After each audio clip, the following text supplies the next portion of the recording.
je sais que l'unité nationale est très importante.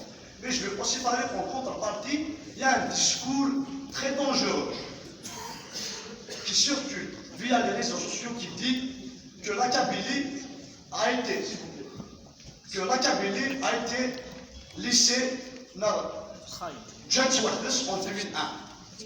Donc, il est temps que les Kabyles, chez eux, en tant que Kabyle, je ne peux pas dire que je suis contre, mais je veux dire que je ne partage pas cet avis qui dit que les Kabyles vont rejoindre les Khamnesem Kabylina ou de l'autre.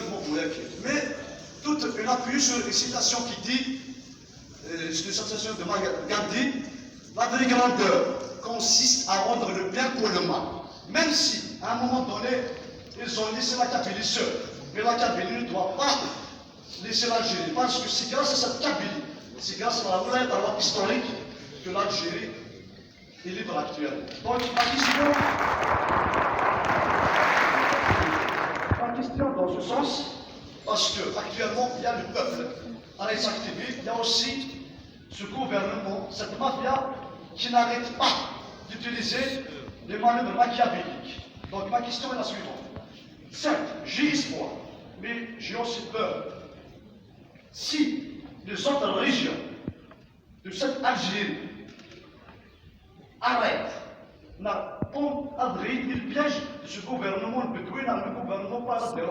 Est-ce que cette Kabylie résistante, qui a bien résisté par rapport à ce qui me le à ce qui me l'abrite, et la vraie question, quelles sont les alternatives dans le Congo?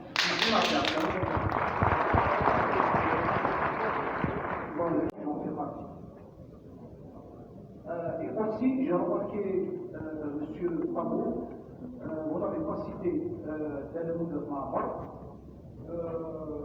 et aussi la case الإسلامي دون وضع ميكانيزمات للحفاظ على الحريات الفردية والحريات الدينية.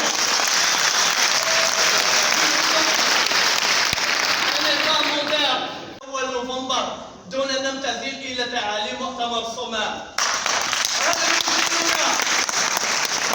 هل يمكننا أن نمتثل لتعاليم مؤتمر الصمام دون أن نمتثل للمستجدات الحالية، دون أن نستمع إلى متطلبات الشباب الجزائري الحالية؟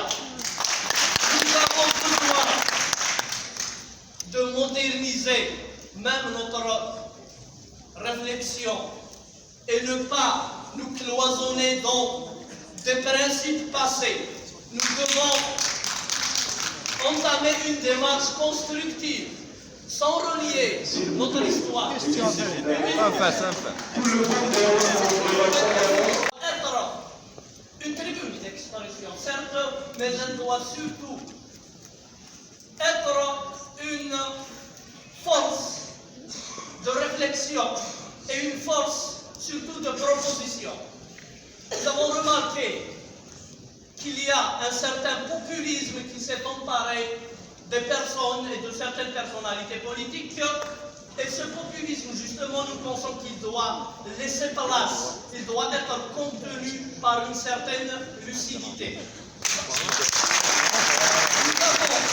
Nous sommes aujourd'hui dans une circonstance, certes formidablement émotive de notre histoire, mais nous sommes tous, nous devons être tous conscients que c'est un virage très important de notre histoire et nous ne devons pas rater ce virage. Je ne vais pas vendre la peau de l'ours avant de l'avoir tué, mais je pense qu'aux côtés de l'engagement du peuple pour que ce système parte et dégage, il doit y avoir une réflexion par rapport à la construction ou bien la construction de notre nouveau pays. Et c'est cette étape-là, justement. On dit souvent que Mazal, il n'y a pas de temps pour réfléchir, il n'y a pas de temps pour construire. Et je pense qu'en tant qu'universitaires, nous devons imposer une certaine lucidité dans les débats publics et cesser d'être un consommateur d'idées. Nous devons produire, nous devons reconstruire la formation principale. Aujourd'hui, nous devons mettre des garde-fous pour protéger nos acquis passés et nos acquis présents. Oui, c'est une évidence. Parce que c'est dans le mouvement de l'histoire. Mais on est dans une transition. Parce qu'il faut laisser le bateau, on regarde à la